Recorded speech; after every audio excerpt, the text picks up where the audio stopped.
दोस्तों, आस्तीन के सांप को चाहे कितना भी दूध पिलाओ, एक ऐसा दिन आ ही जाएगा कि वो आपको ही काट लेगा। जी हाँ, मैं बात कर रहा हूं ईरान, पाकिस्तान, अफगानिस्तान के कोरिलेशन में। देखिए, पाकिस्तान को ऐसा माना जाता है एक्चुअली कि पाकिस्तान किसी का भी नेबर हो, वो एक अच्छा नेबर है ही नहीं। हालांकि अटल जी ने एक स्टेटमेंट दी थी कि we can change our friends but we can't change our neighbour. लेकिन मौका मिले तो पाकिस्तान जैसे नेबर को तो शायद हर कोई चेंज करना चाहेगा। अब प्रॉब्लम क्या है, सिचुएशन क्या है, उसको जानने की कोशिश करते हैं। देखिए, ईरान ने 2 मिसाइल अटैक किए पाकिस्तान की टेरिटरी के अंदर। बलूचिस्तान रीजन जो है आपका, बलूच रीजन जो है आपका बेसिकली, उसके ऊपर ईरान ने अटैक किए। उसके बदले में एक स्टेटमेंट, एक लेटर वो देखने को मिलता है। ये लेटर पाकिस्तान अथॉरिटी ने जारी किया है। Ministry of foreign affair, government of Pakistan. उन्होंने लेटर में लिखा है कि ईरान ने हमारे air space violation, basically air space को, रूल एंड रेगुलेशंस को वायलेट करने की कोशिश की है। हालांकि लोकेशन का काफी ज्यादा जिक्र नहीं किया गया है और ना ही कोई खास डिटेल पाकिस्तान की तरफ से प्रोवाइड हुई है। बट स्टिल सवाल यह है कि इस ईरान ने आखिर मिसाइल अटैक किया तो किया क्यों? आखिर ऐसे क्या कारण थे जिसके पीछे ईरान को यह अटैक करना पड़ा? देखिए, आप लोगों को इंडिया और पाकिस्तान के रिलेशन तो पता ही है।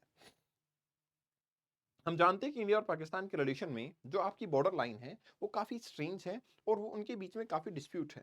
लेकिन ये डिस्प्यूट जो है वो अफगानिस्तान और ईरान के साथ में भी पाकिस्तान का रहता है।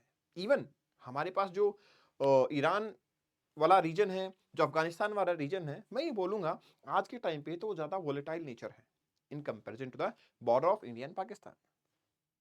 थोड़ा सा अगर इस एरिया की सिस्टम को समझेंगे तो आपको ये पता लगेगा ईरान जो है वो एक ऐसा कंट्री है जिसके अंदर शिया मुस्लिम है और पाकिस्तान और अफगानिस्तान दोनों में सुन्नी मुस्लिम है। लेकिन ये सवाल जो है वो ज़्यादा मजहब का नहीं है, ज़्यादा ना मुस्लिम के टाइप्स का है, क्योंकि अफगानिस्तान के साथ भी रिलेशन बहुत स्ट्रेंज है और पाकिस्तान के ईरान के साथ भी रिलेशन कुछ वैसे ही है। अब हुआ क्या है, 16 जनवरी को एक 2 मिसाइल जो है ईरान से दागी जाती हैं और आपके पाकिस्तान के अंदर आके वो गिरती हैं। कौन से रीजन के अंदर, मैं दिखाता हूं आपको मैप पे। ये देखिए, ये है बॉर्डर, ठीक है, पाकिस्तान और ईरान के बीच में। ये है बलूचिस्तान रीजन। ये बलूच रीजन जो है आपका वो दोनों एरिया में फैला हुआ है, इंडिया में भी, सॉरी पाकिस्तान में भी और ईरान में भी। अब सवाल ये है कि यहाँ पे ये अटैक, मिसाइल अटैक आखिर क्यों किया गया? देखिए, ईरान का कहना यह है कि पाकिस्तान काफी बार अपनी मिलिट्री को ऑपरेट करवाता है ईरान की टेरिटरी में आके। दूसरा इंपॉर्टेंट चीज ये है, कुछ ऐसे ग्रुप्स हैं जैसे जैसल ग्रुप, ये ग्रुप के बेस जो हैं वो बलूचिस्तान में देखने को मिलते हैं। तो ईरान का कहना यह है कि ये एक टाइप का सर्जिकल स्ट्राइक कह सकते हो, कि हमने तो ट्राई किया है कि जो टेररिस्ट ग्रुप है इसको कहीं ना कहीं न्यूट्रलाइज किया जा सके। ईरान की जो एलाइट रिवॉल्यूशनरी गार्ड अटैक जो किया गया है उसमें कहना यह है कि हमने तो इराक और सीरिया के ऊपर भी बॉम्ब डाले हैं। अकेला पाकिस्तान ऐसा नहीं है जिसके ऊपर बॉम्ब डाले हैं या बॉम्ब डाले गए हैं। बेसिकली जैसल का जो ठिकाने थे हमने उनके ऊपर बॉम्ब डाले हैं। हालांकि पाकिस्तान ने अपने लेटर के अंदर ये लिखा है कि यहाँ पे 2 बच्चियों की डेथ हो गई है और 3 लड़कियां घायल भी हुई हैं। लेकिन उसका कोई प्रूफ या कुछ ऐसा मीडिया में अपीयरेंस देखने को नहीं मिला है। बट स्टिल ईरान का तो एक ही क्लेम है कि हमने अपना ये जो पोजीशन की है ये सिर्फ टेररिज्म के अगेंस्ट एक काइंड का ऑपरेशन जो है वो देखने को मिला। इवन माना जाता है कि तेहरान और इस्लामाबाद एक दूसरे की ये वॉयलेशन जो है, बाउंड्री वॉयलेशन को काफी फ्रीक्वेंट करते रहते हैं। ऐसा बहुत ज्यादा टाइम पर ऑब्जर्व किया जाता है। अब देखिए, इनका कहना यह है, ईरान का साफ साफ है कि मिलिटेंट ग्रुप जो है has been previously mounted into the Pakistan और उसी के ऊपर अटैक किया गया था। उन्हीं के बेसिस को यहाँ पे हिट किया गया है। सिविलियंस के लिए ये कोई वॉर या अटैक वाली सिचुएशन नहीं थी। लेकिन पाकिस्तान का क्लेम है कि ऐसा नहीं है, सिविलियंस के ऊपर तो अटैक हुआ है। पाकिस्तान का कहना है कि हमारा जो एयर स्पेस है वो वायलेट हुआ है। हालांकि पाकिस्तान के लेटर को अगर ध्यान से समझें, इवन मीडिया जब पाकिस्तान की अथॉरिटीज को अप्रोच करती है तो they are not answering at all, क्योंकि उन्होंने ये नहीं बताया कि उनका एयर स्पेस कैसे वायलेट हुआ है। लेकिन ईरान की तरफ से जो रिस्पॉन्स है उसमें ये पता लगता है कि आपके 2 मिसाइल जो हैं वो दागी गए हैं। पाकिस्तान अथॉरिटी का कहना है कि इट इज कंप्लीटली अनएक्सेप्टेबल।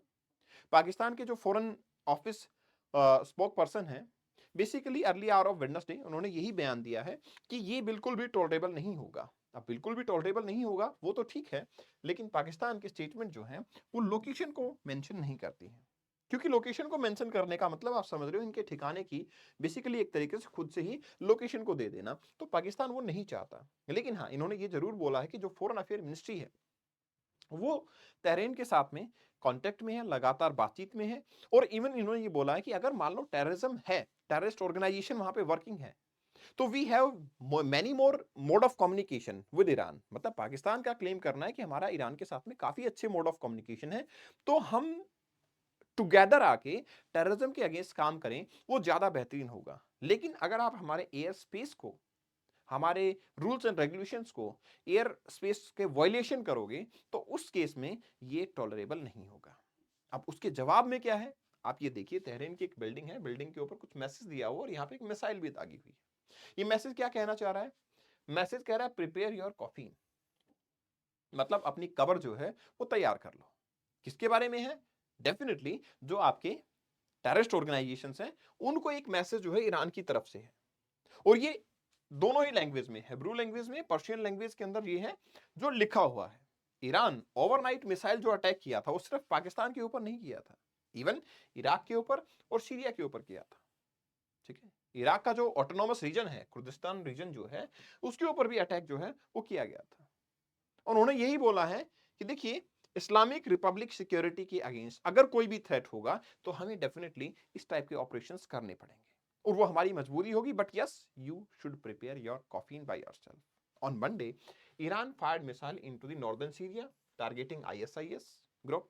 इसके अलावा इराक, इराक को ये क्या बोलते हैं? इराक को बोलते हैं ये स्पाई हेडक्वार्टर ऑफ इजराइल, कि मतलब इजराइल के लिए एरिया जो है वो सारा काम करता है। इराक की जो टेरिटरी है वो इजराइल के हिसाब से काम करती है।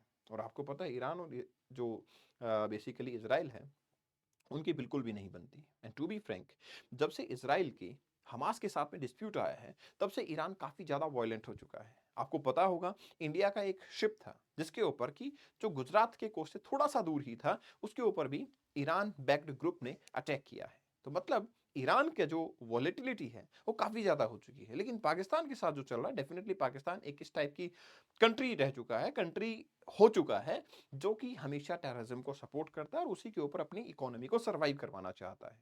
And that is actually again happening. So Pakistan जैसे नेबर से कोई भी खुश नहीं है। हालांकि responsibility of the consequences will lie squarely with Iran, ऐसा पाकिस्तान के अथॉरिटी का कहना है। और उनका कहना है कि ये बिल्कुल भी एक कॉम्प्रोमाइज की सिचुएशन नहीं हो सकती है। ईरान शुड गिव आंसर, क्यों हमारे एयर स्पेस को वायलेट किया गया है, क्यों हमारे राइट्स को वायलेट किया गया है।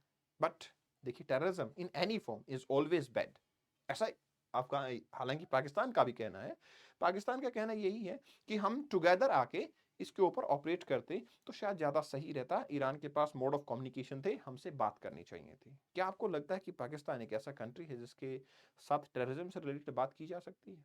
क्या ऐसा नहीं हो सकता कि पाकिस्तान के साथ बात की जाती तो शायद जो आपकी ऑर्गेनाइजेशंस हैं, जो आपके ठिकाने हैं, जो आपके पोस्ट हैं, शायद वो भी हटा दिए जाते और उनको प्रोटेक्ट करने की बात की जाती। और अगर ऐसा नहीं है तो फिर पाकिस्तान अपने आप से इस टाइप के ऑपरेशंस को एग्जीक्यूट क्यों नहीं करता? That is a big question. But still, क्या इस क्वेश्चन के कॉन्सिक्वेंस में किसी भी कंट्री के एयर स्पेस को वायलेट करना is okay? Definitely okay, because terrorism in any form is bad for every human being. That's why it should be treated well. इस सेशन की पीडीएफ को आप कपिल भारद्वाज फॉर यू से डाउनलोड कर सकते हैं। And this is my insta handle, you can follow me over here. All the very best, take care, bye bye, thanks a lot.